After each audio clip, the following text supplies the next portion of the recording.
So I'm in the Bouddi National Park and I'm going to do a short off-track walk, and we're going to use HandyGPS, and I'm going to load in some offline maps that I created in ProRaster. So let's do that now. Right, so let's just set up HandyGPS. So I go to the app and I go to the map button, and you can see that my position is shown on the map, and we're looking at Google Maps here. So I'm going to go and manage offline maps, and then I'm going to choose the active map, which will be Bouddi National Park number 1. And now you can see that my high resolution terrain and contour data that I generated in ProRaster has been brought in. So I'm just going to turn off the Google Maps around the outside because that tends to interfere. So if I go to layers, and I can turn off Google Map. And now I'm ready to begin my walk. So what I'm going to do is I'm going to head along this ridge line and then come down this spur over here until I hit the 140 meter contour. And then I'm going to come along the base of this cliff line and find my way all the way back to the car park, come around here and back up the stairs and back to the car park.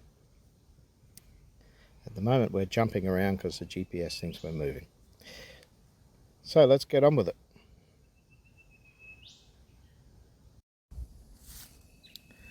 So we're up on the top of the escarpment, and we have these large trees, the Sydney red gum, very gnarled and knotted trees. They're quite pretty trees, smooth bark that peels off.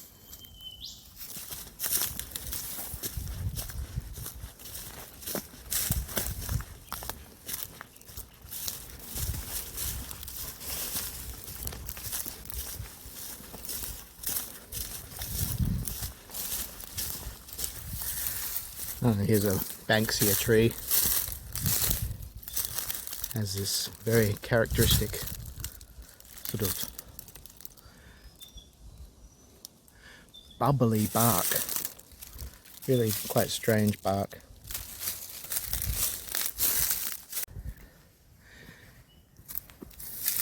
Here's a Xanthorrhea with an old flower spike. We're on the top of the cliff now, and our goal is to get down into that bush. And out in the distance you can see the ocean.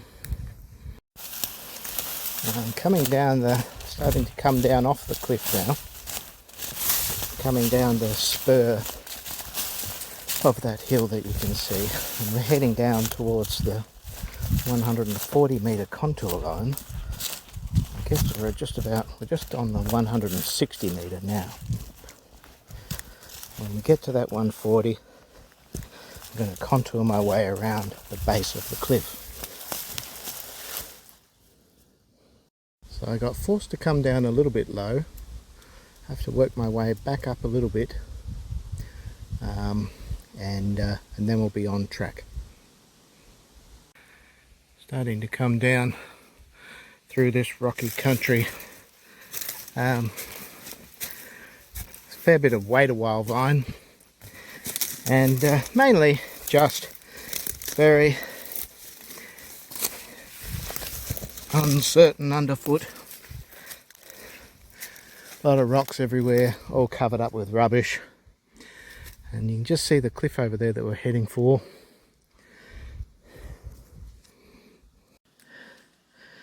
So I come back from over there, up under probably the highest part of the cliff now. Plenty of orchids up on the rocks up there. Zoom in a little bit. Lots of rock orchids growing up on those cliffs. All sorts of different species. People come in and steal them, unfortunately. In generally sort of large-scale operations, you find them stealing them all. We're going to make our way along the base of the cliff along that way. Here we are on HandyGPS, so you can see that as I've come in here, the GPS has gone wild. It's not getting good readings, but that's the 150. So I am pretty much on track. I'm on the 140 meter contour just above it, and as we go along, it's going to get less steep and hopefully a bit easier going. I've been on the lookout for any little rock climbing spots. There are a few around the Central Coast, but you got to hunt for them. And I think this one is probably unknown. Quite a good little spot. And I tell you what, if I haven't put on 30 kilos, I would climb up there. Just in case you're wondering if anyone's been into this country before, yes, they have. The timber getters, 150 years ago, they got in everywhere. This is unusual for the Central Coast. Have not so much a cliff as a very steep rock slope. And you can see up there kind of a cave looking thing, which is actually the root of a tree. It's all burnt out, but those trees keep on growing. You can see the root flowing down on the left hand side, flowing down the old dead timber as it regrows. So I've come a little way now. It's not getting any easier yet. I'm down and then trying to work my way along this 140 meter contour. Come on, catch up, load up the images. And there I am. And cliff actually seems to be getting bigger rather than smaller.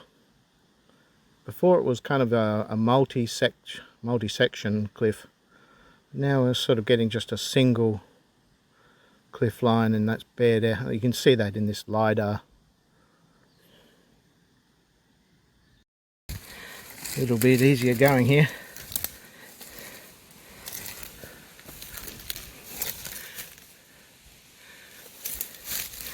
Lots of lilies, these things as we're going past now, rock orchids and these things. Only good thing about this walk so far is that it hasn't rained for a while, and so firstly it's not slippery because everything's covered in moss, and secondly there aren't any leeches. At least not yet. And with a bit of luck, might even not get a tick. Gotta hate ticks. Here's another pretty half decent climbing wall. You could kind of, instead of going vertically straight up, you could kind of boulder your way up towards the top.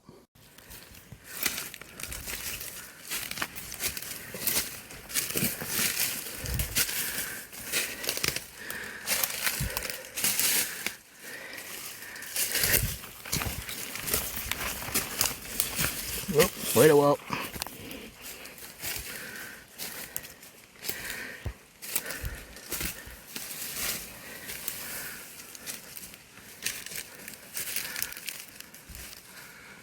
Little lorette there.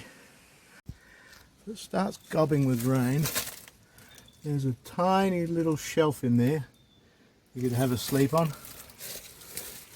As long as you don't want a 10-ton doona. Not so much a cave as just a